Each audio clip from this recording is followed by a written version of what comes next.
इनेलो की सियासत के लिए कल का 23 मार्च का दिन बेहद अहम साबित होने वाला है, क्योंकि इनेलो 23 मार्च को कल नरवाना में राज्य स्तरीय युवा सम्मेलन का आयोजन कर रही है। बांगर की धरती पर इनेलो 2026 का पहला शक्ति प्रदर्शन कर रही है और ऐसे में युवा सम्मेलन की सफलता और असफलता हरियाणा की सियासत पर बड़ा इम्पैक्ट डालने का काम करेगी। नमस्कार, मैं हूं कुलदीप शिवरान। आज हम खरी खरी न्यूज में चर्चा करेंगे नरवाना में हो रहे इनेलो के युवा सम्मेलन की, उसके इम्पैक्ट की और बांगर की धरती के मैसेज की।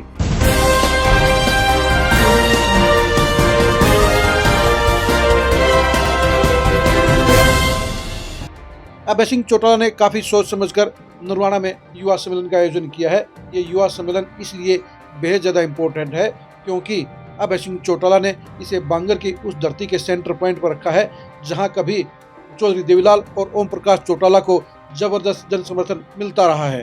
2019 से पहले ये इनेलो और चौटाला का गढ़ हुआ करता था। एक बार फिर से अपने गढ़ को वापस हासिल करने के लिए और प्रदेश की सियासत पर बड़ा इम्पैक्ट डालने के लिए अभय सिंह चौटाला नरवाना में ये युवा सम्मेलन का आयोजन कर रहे हैं। नरवाना में इस युवा सम्मेलन को लेकर कैसा माहौल है, ये जानने के लिए आप पार्टी के प्रदेश अध्यक्ष रामपाल माजरा के न्योता प्रोग्रामों के इस जरा नज़ारे को देखिए। इससे आपको पता चल जाएगा कि इस समय नरवाना और आसपास के गांव में कैसा माहौल है।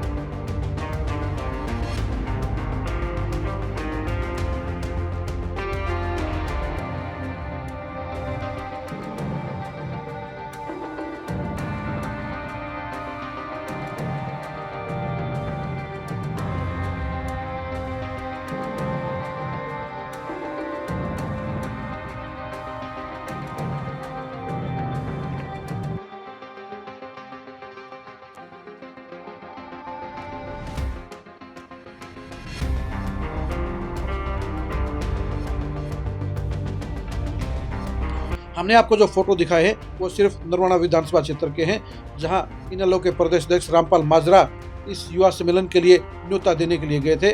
आपने देख लिया होगा कि हर गांव के प्रोग्राम के अंदर लोगों की भारी हाजिरी है और ये भारी हाजिरी बता रही है कि इनेलो के पक्ष में पॉजिटिव माहौल बन रहा है। इनेलो के साथ में पुराने लोग जुड़ रहे हैं, इनेलो के लिए जन समर्थन बढ़ रहा है।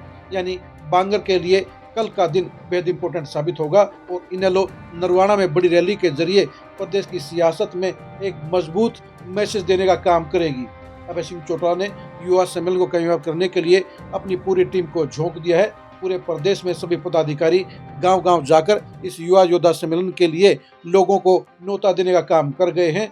इस न्योते के आधार पर, इस रिस्पॉन्स के आधार पर कहा जा सकता है कि इनेलो कल नरवाना में बड़ा शक्ति प्रदर्शन करेगी और लोगों की विशाल हाजिरी के बीच में अभय सिंह चौटाला इनेलो को कांग्रेस और बीजेपी के बराबर ले जाने के लिए अहम मिशन की शुरुआत करेंगे।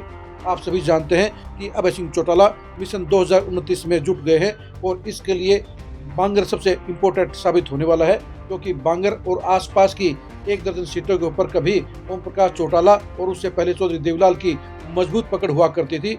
2019 में चौटाला परिवार की दूसरी पार्टी जेजेपी को इस बांगर की बेल्ट में बड़ा जन समर्थन मिला था। 2024 में जेजेपी भी खारिज होगी। ऐसे में अभय सिंह चौटाला 2029 के लिए बांगर पर सबसे ज्यादा फोकस कर रहे हैं, क्योंकि उन्हें इस बात का बखूबी एहसास है कि बांगर और आसपास की 1 दर्जन सीटों के ऊपर इनेलो को चाहने वाले, चौटाला साहब को चाहने वाले और चौधरी देवीलाल को पसंद करने वाले एक बड़े वोट बैंक की यहाँ पर मौजूदगी है और यह बड़ा वोट बैंक ही यहाँ पर हार जीत का फैसला करता है। अभय सिंह चौटाला नरवाना में विशाल युवा सम्मेलन करके एक तीर से कई लक्ष्य हासिल करने का काम करेंगे।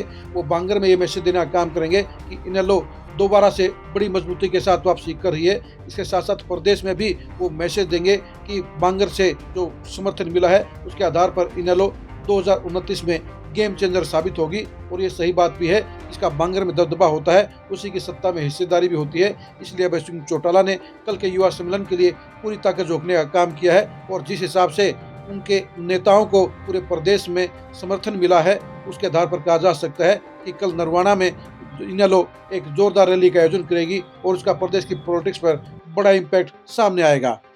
अभय सिंह चौटाला बखूबी जानते हैं कि बांगर के लोग बड़े इमोशनल होते हैं और इसी इमोशनल जज्बात के कारण ही उन्होंने देवीलाल और ओम प्रकाश चौटाला के बाद दुष्यंत चौटाला का साथ निभाने का काम किया था।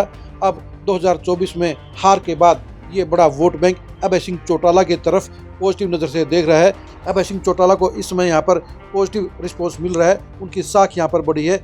इसलिए अभय सिंह चौटाला एक बार फिर से बड़े युवा सम्मेलन के जरिए बांगर में बड़ा इम्पैक्ट डालना चाहते हैं, यहाँ पर अपनी मोर्चेबंदी मजबूत करना चाहते हैं और 2029 में यहाँ बड़ी सफलता हासिल करना चाहते हैं। आप इनेलो के इस युवा सम्मेलन के बारे में क्या सोचते हैं, कमेंट करके जरूर बताइए। क्या बांगर के 1 दर्जन सीटों के ऊपर इनेलो दोबारा वापसी कर सकती है, जीत दर्ज कर सकती है? इसके बारे में आप क्या सोचते हैं, कमेंट करके जरूर बताइए। इनेलो के सियासी भविष्य को जानने के लिए आप लगातार खरी खरी न्यूज़ के साथ बने रहिए। आप हमारे फेसबुक पेज को फॉलो कीजिए, आप हमारे यूट्यूब चैनल को सब्सक्राइब कीजिए। नमस्कार।